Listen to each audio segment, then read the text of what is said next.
Today I'm making caramel streusel cookie cups. First you'll need 1 package of sugar cookie dough.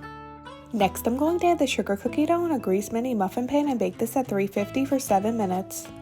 While the cookies are baking, I'm going to make the streusel topping, so in my bowl I have 1 stick of softened butter. Then I'm going to add 1/4 cup of sugar. Next I'm going to add 1/2 cup of brown sugar. Then a tablespoon of cinnamon. Next I'm going to add 1 cup of flour. Then I'm just going to mix that up until it's combined. Then I'm going to add a teaspoon of milk and mix that up until it's combined. Next I'm going to get the filling ready for the cookie cup, so in my bowl I have 1/2 cup of caramel bits and a splash of cream, and I'm going to melt that.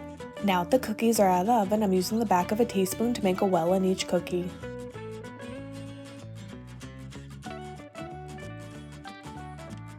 Next I'm going to fill each cookie with the caramel.